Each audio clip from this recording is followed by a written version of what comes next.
News പ്ലസിലേക്ക് സ്വാഗതം. P C ചാക്കോയെക്കുറിച്ച് പ്രത്യേകിച്ച് മുഖവര ഒന്നും വേണ്ടെന്നറിയാം. എന്നാലും പി സി ചാക്കോ രഹസ്യമായിട്ടെങ്കിലും ധീരനായ ഒരു നേതാവാണെന്ന് ഇപ്പോൾ പുറത്തു വരുന്ന വാർത്തകൾ പറയുന്നു. അദ്ദേഹത്തിൻ്റെ ധീരത രഹസ്യമായിട്ടാണെന്ന് മാത്രം. അത് പുറത്തൊന്നും അദ്ദേഹം പറയൂല. പുറത്തു പറയാനുള്ള ധൈര്യമുണ്ട്, പക്ഷേ ഞാൻ പറയൂല എന്ന ഭാഷയിലാണ് അദ്ദേഹം രഹസ്യ യോഗത്തിൽ തന്നെ ഇക്കാര്യം വിശദീകരിച്ചത്. അദ്ദേഹത്തിൻ്റെ എതിർപക്ഷത്ത് നിൽക്കുന്നത് ചില്ലറക്കാരനല്ല, സാക്ഷാൽ പിണറായി വിജയൻ, സംസ്ഥാന മുഖ്യമന്ത്രി. മുഖ്യമന്ത്രിക്കെതിരെ നെഞ്ചത്ത് നോക്കി തന്നെ പറയാനുള്ള ധൈര്യമൊക്കെ എനിക്കുണ്ട്, പക്ഷേ ഞാൻ പറയൂല. ഇങ്ങനെ പറയുന്ന നേതാവായി പി സി ചാക്കോ ചുരുങ്ങിയിരിക്കുന്നു എന്ന് വേണമെങ്കിൽ നമുക്ക് പറയാം. പണ്ട് കോൺഗ്രസ്സിലായിരുന്ന കാലത്ത് ASU യൂത്ത് കോൺഗ്രസ്സിലൂടെയൊക്കെ അദ്ദേഹം പയറ്റി തെളിഞ്ഞ ഒരു വ്യക്തിയാണ്. അന്നൊക്കെ പി സി ചാക്കോ കേരളത്തിൽ എല്ലാം എണ്ണി പറയുന്ന ധീരനായ ഒരു നേതാവാണെന്ന് ചിലരെങ്കിലും വാഴ്ത്തി പറഞ്ഞിരുന്നു. പിന്നെ ആ വാഴ്ത്തി പറയലൊക്കെ തന്നെ പി സി ചാക്കോയുടെ പിന്നീടുള്ള പ്രയാണങ്ങളിൽ ഇല്ലാതാവുകയും ചെയ്തു. ഇല്ലാതായതല്ല, പി സി ചാക്കോ തന്നെ ഇല്ലാതാക്കിയതാണ്. കാരണം പി സി ചാക്കോയ്ക്ക് പലയിടത്ത് നിന്നിട്ടും ഇരുന്നിട്ടും ഇരുപ്പുറയ്ക്കാതെ, നിൽപ്പ് ഉറയ്ക്കാതെ ഓടി പോയതൊക്കെ നമ്മൾ കണ്ടു. പാർട്ടികൾ മാറുന്നതിന് പി സി ചാക്കോയ്ക്ക് യാതൊരു കൂസലുമില്ലാത്ത ഒരു അവസ്ഥ പി സി ചാക്കോ തന്നെ നമുക്ക് കാണിച്ചു തന്നു. ഇപ്പോൾ അദ്ദേഹം നയിക്കുന്ന പാർട്ടിയിൽ ഒരു ചെറിയ പ്രശ്നം ഉണ്ട്. ആ പ്രശ്നം എന്ന് പറയുന്നത്, നിലവിലുള്ള ശശീന്ദ്രൻ എന്ന മന്ത്രിയെ മാറ്റി തോമസ് എന്ന MLAയെ മന്ത്രിയാക്കണം. ഇതാണ് ഡിമാൻഡ്. ഇത് പി സി ചാക്കോ എടുത്ത ഒരു കർശന നിലപാടും അദ്ദേഹത്തിൻ്റെ തന്നെ ഒരു കർശന ആവശ്യവുമാണ്. ഇതിലേക്ക് അദ്ദേഹത്തിനെ നയിച്ച വികാരം പലതരത്തിൽ വ്യാഖ്യാനിക്കപ്പെടുന്നുണ്ട്. അതൊന്നും ഞങ്ങൾ പരിശോധിക്കുന്നില്ല. പക്ഷേ പി സി ചാക്കോയുടെ പശ്ചാത്തലം ഒക്കെ വെച്ച് പരിശോധിച്ചാൽ എന്തുകൊണ്ട് തോമസിൻ്റെ പിന്നാലെ പി സി ചാക്കോ ഈ മന്ത്രി പദവിയും ഉയർത്തിപ്പിടിച്ചുകൊണ്ട് നിൽക്കുന്നു എന്ന് ചോദിച്ചാൽ ഉത്തരം പി സി ചാക്കോയ്ക്ക് മാത്രമേ പറയാൻ കഴിയുകയുള്ളൂ. AK ശശീന്ദ്രൻ എന്തുകൊണ്ട് മന്ത്രിസ്ഥാനത്ത് നിന്ന് മാറണം എന്ന് ചോദിച്ചാൽ പി സി ചാക്കോ എന്ത് മറുപടി പറഞ്ഞു എന്ന് ഇതുവരെ എങ്ങും നമുക്ക് വായിക്കാൻ കഴിഞ്ഞിട്ടില്ല. അതിനെക്കുറിച്ച് പി സി ചാക്കോ ഒന്നും പറയുന്നില്ല. തോമസിനെ മാറ്റണം. അത് എന്തുകൊണ്ട് മാറ്റണം? അത് ഞങ്ങളുടെ നേതാവ് പറഞ്ഞിട്ട്, പവാർ പറഞ്ഞിട്ടാണ് മാറ്റേണ്ടത്. പവാറാണ് തീരുമാനിച്ചത്. പവാർ തീരുമാനിച്ചാൽ അത് നടപ്പാക്കണം. ഞങ്ങളുടെ പാർട്ടി അങ്ങനെയുള്ള പാർട്ടിയാണ്. ശരത് പവാർ തീരുമാനിച്ചിരിക്കുന്നു തോമസിനെ മന്ത്രിയാക്കണമെന്നുള്ളത്. അതുകൊണ്ട് അദ്ദേഹത്തിനെ മന്ത്രിയാക്കണം. ശശീന്ദ്രനെ മാറ്റുകയും വേണം. കാരണം എന്താണ്? ഇത്രയേ ഉള്ളൂ കാരണം. ശരത് പവാർ തീരുമാനിച്ചിരിക്കുന്നു. പി സി ചാക്കോയ്ക്ക് അതേ പറയാനുള്ളൂ. അങ്ങനെ അദ്ദേഹം മുഖ്യമന്ത്രിയെ കാണാൻ പോയി. മുഖ്യമന്ത്രി ആദ്യമൊന്നും സമയം കൊടുത്തില്ല എന്നായിരുന്നു വാർത്തകൾ. പിന്നെ കണ്ടപ്പോൾ ഈ മുഖ്യമന്ത്രി ചില കാര്യങ്ങൾ അദ്ദേഹത്തിനോട് പറഞ്ഞു. ആ പറഞ്ഞ കാര്യങ്ങൾ ഇത്രയേ ഉള്ളൂ. ഇപ്പോൾ മാറ്റണോ എന്നുള്ള ഒരു ചോദ്യം മുഖ്യമന്ത്രി ചോദിച്ചു. ഇപ്പോൾ മാറ്റണോ? ആരെ മാറ്റണോ?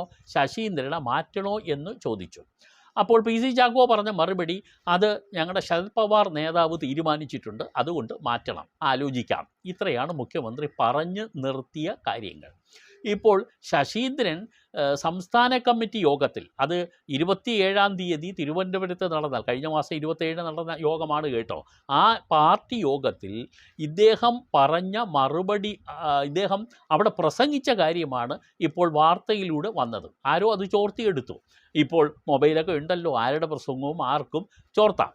അതിൽ അദ്ദേഹം ഈ പി സി ചാക്കോയുടെ അദ്ദേഹത്തിൻ്റെ വാദമാണ് പ്രസംഗത്തിലൂടെ പുറത്തു വന്നത്. എനിക്ക് മുഖ്യമന്ത്രിയുടെ നെഞ്ചത്ത് നോക്കി പറയാൻ കഴിയാഞ്ഞിട്ടല്ല, പക്ഷേ ഞാൻ പറഞ്ഞില്ല. എനിക്ക് വേണമെങ്കിൽ പ്രസ് മീറ്റിംഗ് നടത്തി പറയാമെന്നേ ഉള്ളൂ, ഞാൻ പറഞ്ഞില്ല. വേണമെങ്കിൽ പൊതുയോഗങ്ങളിൽ എനിക്ക് ഇത് ഓപ്പണായി പറയാമായിരുന്നു, പക്ഷേ ഞാൻ പറഞ്ഞില്ല. എനിക്ക് പറയേണ്ടിടത്തൊക്കെ പറയാൻ കഴിയും, അതിനുള്ള ധൈര്യമൊക്കെ എനിക്കുണ്ട്, പക്ഷേ ഞാൻ പറഞ്ഞില്ല, ഇനി പറയുകയുമില്ല. ഇതെന്ത് കാര്യമാണ് പി സി ചാക്കോ ഇങ്ങനെ പറഞ്ഞു വയ്ക്കുന്നത്? പി സി ചാക്കോ സ്വയം എന്തിനാണ് ഇങ്ങനെ താഴ്ന്നു പോകുന്നതെന്ന് ആരെങ്കിലും ചോദിച്ചാൽ അതിന് ചാക്കോ തന്നെ മറുപടി പറയണം.